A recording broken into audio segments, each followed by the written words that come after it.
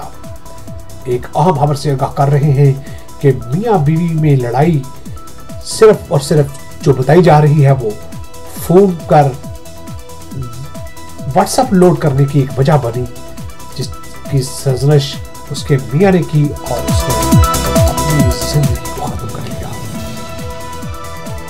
जहरीली गोलियां खाकर जिंदगी खत्म करने वाली खातून को सिविल हॉस्पिटल वजीराबाद हालत गैर में मुंतकिल किया गया, ताहम वो जांबर ना हो सकी।